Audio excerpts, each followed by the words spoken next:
Okay, grade 11s, I'm going to go over your nutrients with you. I've also posted a video that's very good. It gives you a PowerPoint presentation on your sources of your nutrients and your uses. In addition to that, I've given you extra questions here, and I'll go over those as I go through these different nutrients with you and tell you what you should also be adding. So I just watched the video. I would suggest you only watch the first 12 minutes and 44 seconds. You don't need to go further than that. If you're interested in caffeine and alcohol, you can certainly watch the rest of the video, but it's not necessary. So what I want to do with you in my short portion of this instruction is I want to go over the building blocks of the nutrients with you, okay? So traditionally this would take up a lot of space, and that's why I've given more room to this section. You might want to take this table and move this line over, okay? You can do that. I mean, you can't because you only have my picture, but you can make a table just the same and give yourself more room for sources and uses and then extra questions, okay? Or you can certainly use this one or just answer everything on a piece of paper that's not in a table. I suggest the table because I think it's more organized. So I'm going to go over the 6 nutrients with you, and I'm just going to fill in the building blocks section. All right, on the video that you're going to be watching, I want you to also go over what's the difference between simple and complex carbohydrates. Okay, so that's an additional bit of information you should have. So our first nutrient is a carbohydrate, all right? And the building blocks of carbohydrates are sugars. All right, so those are sugars. Okay, and what sugar in particular? We're going to get glucose molecules linking together. Okay, so what I want you to be aware of, your smallest carbohydrates are made up of sugars. Okay, if we only get one sugar, and I'm just going to show you a ring here, okay? And now this is really the stuff of the first unit of 4U biology. So I'm going to try and make this as simple as possible. Obviously, it's way more complicated than this with 4U. But each of these little joints here represents a carbon atom. So in other words, with the exception of this one, you would have glucose look like this. Okay, and you don't have to know this. The only reason I'm showing you is because you're going to be looking at this hexagon going, what is she drawing? So these are carbon linkages, and then coming off of this you have another carbon, and that's where you get C6H12O6 from. Yes, I'm missing all the O's and the H's. Off of each of these guys you're going to have an OH and an H group, okay? And that will total your C6H12O6 formula for glucose. So why am I showing you this? Because when you only have one glucose molecule, that is called a monosaccharide, okay? So one molecule, and there are many monosaccharides, you're welcome to look them up, but one glucose is called a monosaccharide, one sugar. We can link 2 sugars together. So if we link glucose plus glucose, then we're going to make something called a disaccharide. And that's how we spell it, okay? A disaccharide. And so we can link even more sugars than that together. So we can link, if we link 3 sugars together, 3 to 8 of these structures, that's called an oligosaccharide. All right, and a lot of our sugars are oligosaccharides. You can look those up. And then if we go with 9 or plus, 9 of these structures or more linked together, that's when we get into our polysaccharides. Okay, so that's a polysaccharide. So that's what I want you to be aware of when we're talking about carbohydrates. The basic structure of a carbohydrate is a sugar molecule, okay? Sometimes the sugars can be linear, but usually you're going to see them as these ring structures. If you only have one, in which case I've drawn here glucose, then you've got a monosaccharide. If we link glucose and glucose together, we get a disaccharide. And just so you know, the name of that disaccharide is maltose. That's the sugar in beer, okay? And it's also going to be in gingerbread cookies and malt. And then when we get 3 or more, like we would have different names for each of these structures, okay? So that's as difficult as I'm making it for you. I want you to be aware that the building blocks of any carbohydrate are always going to be a sugar. If you link 1,000 sugars together, you're going to have a polysaccharide. And that's going to be where he comes in with simple sugars versus complex. Complex sugars have many, many linkages together. They take longer to break down.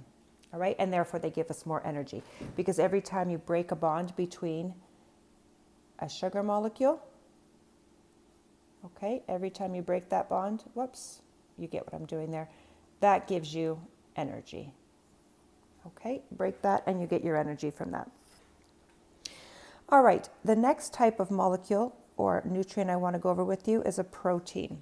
Okay, and the building blocks of proteins are called amino acids. All right, amino acids. And so if we want to look at an amino acid, I'm just going to give you a preview here in case you are moving on to 4U. An amino acid looks like this, okay? So this is what we have. We have nitrogen attached to 2 hydrogens. We've got a carbon, and we've got another carbon attached to a double bond of oxygen and an OH. Just so you know, this is called the amino end. All right, this is the amino end of the acid. And this here, little preview for your 4U chemistry and your 4U biology if you're going in that direction, this makes it acidic. It's a carboxylic acid. So this is called an amino acid because this, when you get a C double bonded to an O and then an OH, that makes something acidic. Do you have to know that this makes this acidic? No, I'm just explaining something to you. And then on the amino acid, you get an R group and you get an H. What is an R group? It can be almost anything. It could be as simple as another H here, or it could be a complex ring structure, okay? Different amino acids have different R groups, all right? And that R group is called the functional group because it changes the function of the amino acid, all right? Now that you understand amino acids a little bit, this is what I want you to be aware of. We're going to take this, okay, and pretend that it's just a circle. And oftentimes this is all I'll do in grade 11, but it's good for you guys to know this. If we say this is an amino acid, and we're going to link this amino acid to a different amino acid, okay? And right now we believe, I think the current number of amino acids that we know about is 23. For the longest time it was 20. And then over the last couple of years they've discovered some more, okay? So what I've shown you here is 2 amino acids and they're joined together. Why did I highlight this joining, this connection called a bond? Because this is something I want you to know. The bond between 2 amino acids is called a peptide bond.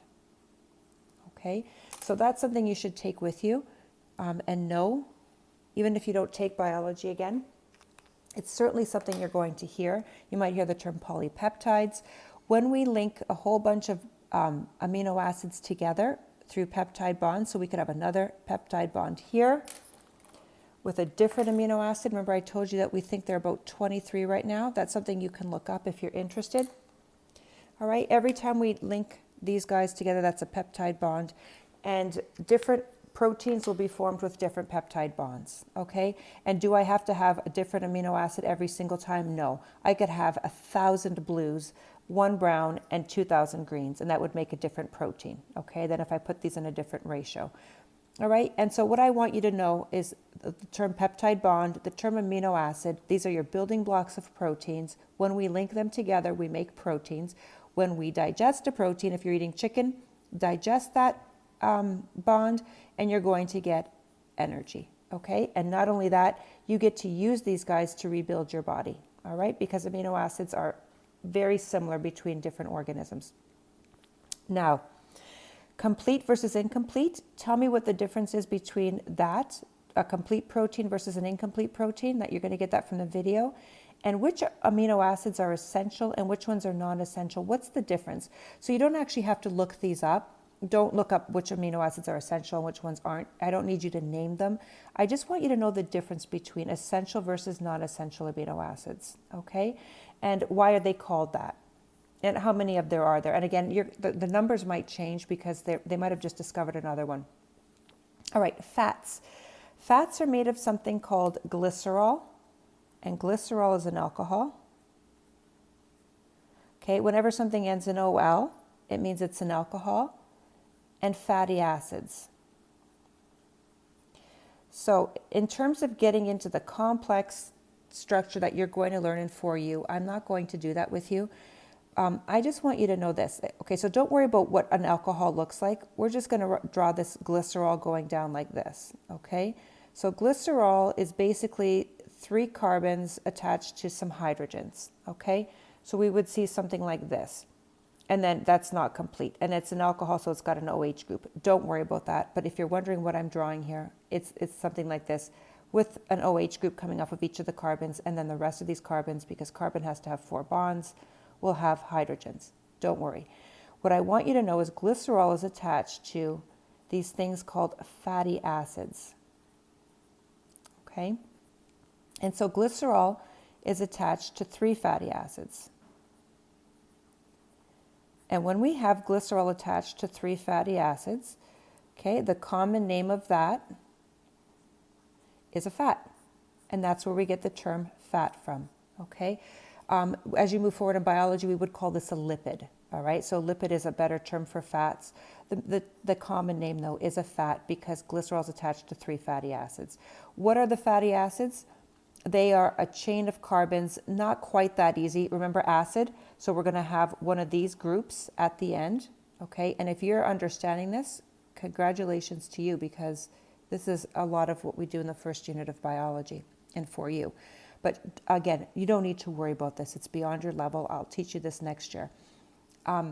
What I do want you to know is just that the fatty acids are chains of carbons, okay? And sometimes you're going to have saturated fatty acids, and sometimes you're going to have unsaturated fatty acids. And so in the media, they'll say saturated fats versus unsaturated fats.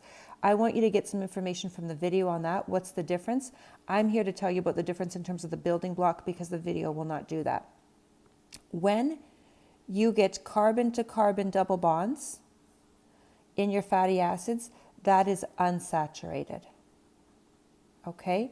When you get the fatty acids that just have 1 carbon to carbon bond, and then these are all hydrogens, okay, hydrogen, hydrogen, etc., this is said to be a saturated fatty acid because it's saturated with hydrogen. It has as much hydrogen as it can have, okay?